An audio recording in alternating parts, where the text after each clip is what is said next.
que é o amor verdadeiro? É possível uma pessoa nunca mais se desvencilhar do seu primeiro amor? Pois é, o romance que eu apresento para você hoje, a novela que eu apresento para você hoje, aborda esse assunto, porém de uma forma um tanto gótica. Olá, sou Cristiane Azevedo, esse é o canal Leitura de Abelha e trago para você a resenha da novela Encarnação, de José de Alencar.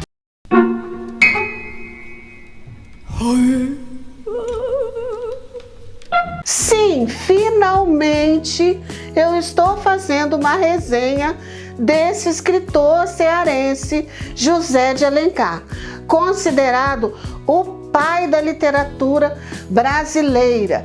O que significa isso? Foi José de Alencar um primeiro escritor que realmente escreveu uma literatura livre da influência da literatura portuguesa de Portugal. José Martiniano de Alencar, cearense de Fortaleza, foi jornalista, advogado, político e escritor. Como eu disse, é considerado o pai da literatura brasileira. É o mais importante escritor do romantismo. No campo da política, ele também era avançado. Era a favor da abolição gradual da escravatura, do voto feminino e foi um dos primeiros a defender e aplicar o habeas corpus. Como escritor, ele contribuiu como cronista ou folhetinista para diversos jornais: o Correio Mercantil, o Jornal do Comércio, o Diário do Rio de Janeiro. Ele é autor do Guarani, de 5 minutos, A Viuvinha, As Minas de Prata, Iracema, Lucila, Diva e o título que eu mais gosto, A Pata da Gazela, O Gaúcho, O Tronco de Ipê, entre tantas obras. Aliás, inclusive, muitos desses títulos ficavam numa prateleira no quarto da minha mãe e do meu pai. E eu me divertia lendo esses nomes exóticos: Lucila, A Pata da Gazela, O Tronco do Ipê. Eu era bem pequena e, se eu não me engano, José de Alencar é o autor favorito da minha mãe. Responde aí, vovô Lopes, é ou não é? Encarnação conta a história de Amália e a sua paixão platônica por Hermano. Ela tem 9 anos no começo dessa novela e observa pela janela do seu quarto a relação amorosa do casal Hermano e Julieta. O jeito que ele toca as mãos da sua esposa, a forma como ela ruboriza quando ele alisa o seu rosto, ela se encanta com aquilo.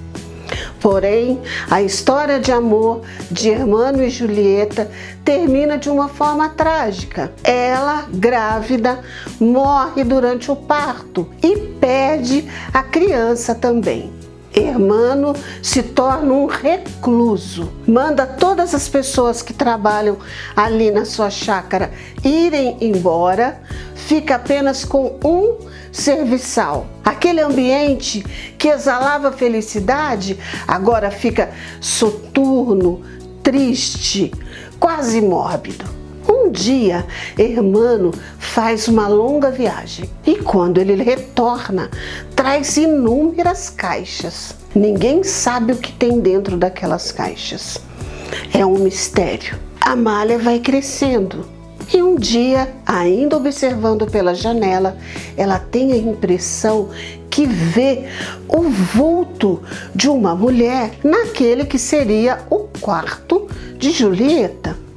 E isso deixa Amália com a pulga atrás da orelha. O tempo passa, Amália com 17 anos gosta de bailes, de tocar música no piano, vai às festas, ela acaba adoecendo e é tratada pelo Dr. Henrique, um antigo amigo de Hermano. E é por meio dele que a Amália vai conhecendo a trágica história desse viúvo em detalhes. Mesmo depois que ela se recupera, o Dr. Henrique continua visitando a Amália, causando nos pais a impressão de que eles dois estão interessados. Inocentes, não estão. O que a Amália está é interessada no Hermano. E a Henrique, de tanto insistir com o Hermano, consegue levá-lo a uma festa. Porque o romance de José de Alencar é um romance urbano. O que significa isso? Ele descreve como era a sociedade carioca, a sociedade cearense, os seus costumes naquela época. E naquela época era comum as pessoas oferecerem bailes em suas casas para receber os vizinhos, para receber os conhecidos e assim fazer os encontros entre os rapazes e as moças. Hermano vai num desses bailes depois de tanta insistência do Henrique e conhece a Amália. Os dois dançam e vão estabelecer um relacionamento. De repente, Hermano consegue ver em Amália uma possível esposa. Eles se casam. A Amália vai morar lá naquela chácara. Mas ela descobre aos poucos que esse casamento está fadado a não dar certo. Por quê? Porque Hermano ainda é muito apegado ao seu amor a Julieta. Por exemplo, o quarto da Julieta ninguém pode mexer, está sempre trancado. E há momentos, há horários durante o dia que Hermano se tranca lá dentro. Às vezes, quando ele está com a Amália, que ele vai abraçá-la ou até mesmo beijá-la, ela tem a sensação de que a Julieta está ali perto e que ele espera uma certa autorização dela para fazer isso. Um dia, Amália, já por aqui, com essa atitude do Hermano, resolve entrar naquele cômodo. E olha que o mordomo tentou de todas as maneiras evitar que ela fizesse isso. Quando ela entra naquele cômodo, ela leva um choque. Ela leva um choque. O que o Hermano fez? O quarto permanecia idêntico ao quarto da Julieta. E isso a gente já esperava. Havia um quadro pintado com a foto dela. Também isso a gente esperava. Mas o que ninguém esperava é que ele tinha uma boneca de tamanho natural imitando a Julieta. Isso deixou a Amália tonta. E ela ficava assim, gente, e essa boneca nem parece tanto com a Julieta. Que coisa, será que meu marido é um louco? Aí ela sai assim, horrorizada. E o mordomo tenta acalmá-la, ele se apresenta para ela, ele fala, olha, eu permaneci aqui porque eu era o pai adotivo da Julieta. Tô tentando ver se o Hermano se recupera. Ele tenta acalmar a Amália. O que a Amália decide fazer então? Se você não pode com o inimigo, una-se a ele. Ela começa a imitar os trejeitos da Julieta. Ela tenta imitá-la para ver se isso aproxima mais o Hermano dela. Aparentemente, a estratégia dela funciona. A gente pensa que a estratégia funciona. Aí eles são convidados para mais um baile.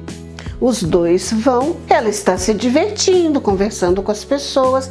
Ele chega para ela e fala assim: eu estava jogando carteado e perdi. Quando eu observei, eu estava sem minha carteira. Irei rapidinho em nossa casa pegar a carteira para pagar a minha dívida. Espere aqui um instantinho. Gente, ele vai. Quando ele vai lá, o que ele faz? Ele põe fogo na chácara e fica lá dentro. Estando lá dentro, ele é salvo por uma mulher que tira ele lá de dentro. A gente não sabe quem é essa mulher. Foi a Julieta que apareceu? Foi a Amália que foi atrás dele e tirou ele de lá? Isso a gente não sabe. Mas esse fogo purifica, irmão, faz ele acordar para a vida e continua casado, vivo com a Amália. Os dois vão fazer uma longa viagem, como se fosse a verdadeira lua de mel dos dois.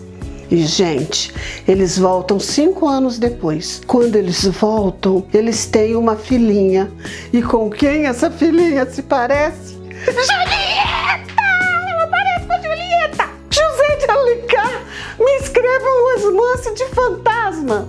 Bem, fazendo uma análise desse romance, a gente observa que ele utilizou muitos detalhes, muitos recursos do romance gótico feminino.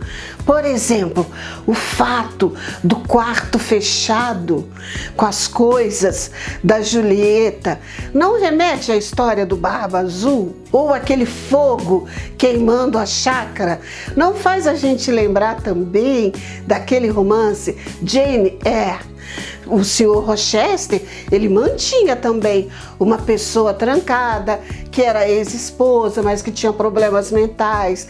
Essa ex-esposa também taca fogo na mansão. Lembram-se disso? Isso é um detalhe do romance gótico feminino. A própria chácara onde ele mora, ela parece esses castelos desses romances, porque ela vai ficando sombria, a forma como ele trabalha. O quarto da Julieta é branco, aquela luz fantasmagórica. O quarto da Amália, os móveis são mais escuros, mais sóbrios. Então, José de Alencar, ele faz um romance, uma novela, na verdade, com as características do romance gótico. E pensa aí, esse romance foi publicado de forma folhetinesca. Imagina o suspense que criava nas pessoas, porque ele termina cada página num dia. E aí você tem que esperar na outra semana para saber o que aconteceu. Então pensa o suspense que foi quando ela decide entrar no quarto. Aí ela entra e leva um choque, mas não conta o que acontece. Você só vai saber na semana seguinte. Eu penso que deve ter sido um auê naquele período. Eu convido você a conhecer a obra de José de Alencar por meio desse romance, Encarnação. E te espero semana que vem com mais uma resenha aqui no canal. Tchau!